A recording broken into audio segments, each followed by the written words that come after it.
highly concentrated solution to dilute solution. This is the phenomenon of क्या, reverse osmosis.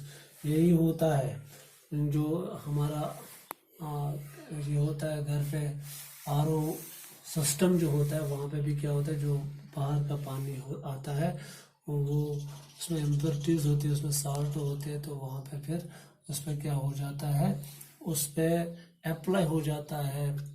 Osmotic pressure से ज़्यादा pressure हम उस water पे डेवलप करते हैं, तो उससे क्या हो जाता है, उसी कंसनट्रेटेड वाटर सॉल्यूशन से सॉल्वेंट बाहर निकलता है, तो वो हमें प्योर वाटर देता है। तो ये कहाँ पे, ये रिवर्स ऑस्मोसिस का काम कहाँ पे आता है, कहाँ पे एप्लीकेबल है। सपोज अगर हमें समंदर के पानी से क्या निकालना होगा, सब सॉल्ट अलग करना होगा और वाटर अलग करना होगा, तो वहाँ पे एप्लीकेशन इसकी कहाँ पे है, desalination of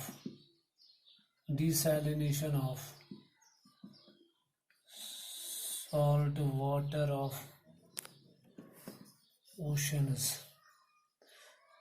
इसी तरह और वो वाटर सिस्टम्स में होता है, जिस सिस्टम लाइक कैंट वगैरह आता है, जिसको हेमा मालिनी इसको क्या करते हैं ऐड, तो वो आपने देखा होगा, यहाँ पे घर में भी होगा। तो ये सारा किस पे चलता है, ये रिवर्स ऑस्मोसिस पे चलता है। अब इसके बाद आपको कुछ अब इसी ऑस्मोटिक प्रेशर के आधार पे अब आपको सोल्यूशन जो है वो पढ़नी है। सोल्यूशन 3 प्रकार की होती है। आइसोटोनिक सोल्यूशन,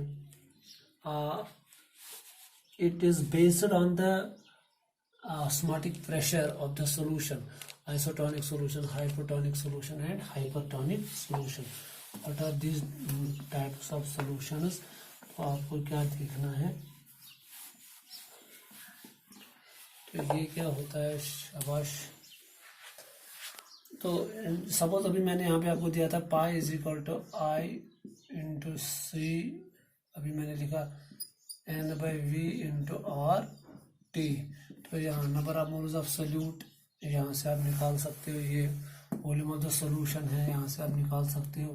यहाँ पे हम मोलैरिटी का वो लेते हैं, तो यहाँ से भी आप कैलकुलेट कर सकते हो। अगर पूरी फार्मूला लिखनी होगी तो आप लिख सकते हो।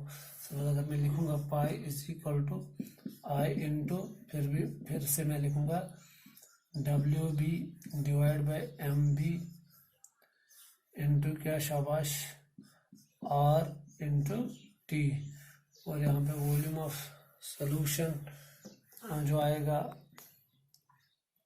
वो V सोल्यूशन भी आ सकता है।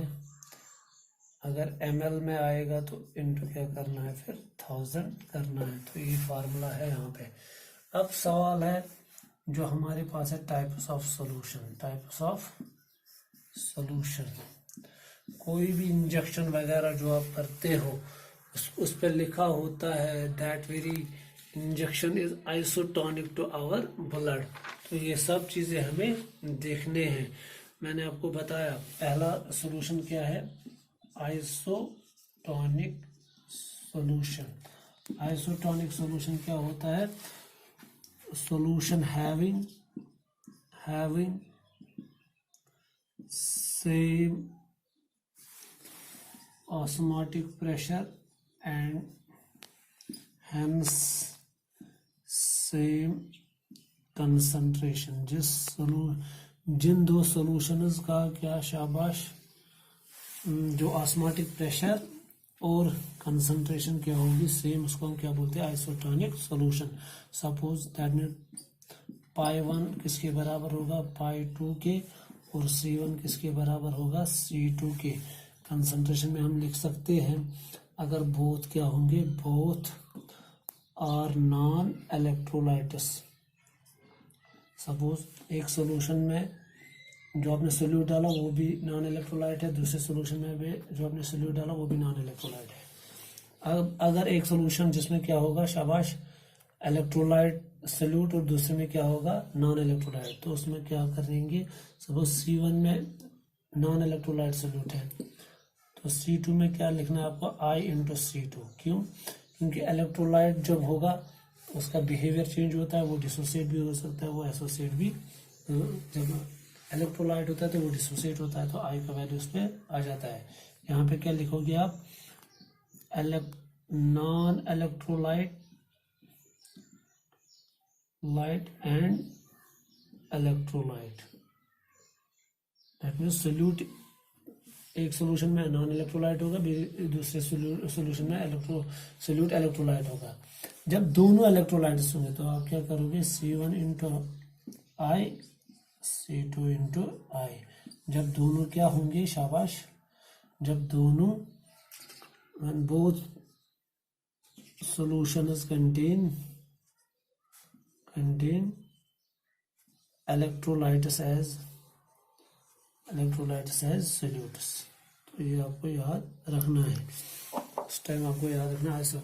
मैंने आपको पहले ही बताया आइसोटोनिक सॉल्यूशन, जो कोई भी इंजेक्शन हम करते हैं वो हमारा ब्लड जो है वो भी सॉल्यूशन ही होता है, वो उस हमारे ब्लड के सॉल्यूशन से आइसोटोनिक होता है। दैट मीन्स उस इंजेक्शन का जो ऑस्मोटिक प्रेशर होता है वो किसके बराबर होता है, ब्लड के ऑस्मोटिक प्रेशर के। जो कंसंट्रेशन उस इंजेक्शन में होती है वही किसमें भी होती है, आप देखना उसमें लिखा होता है जो इंजेक्शन हम करते हैं।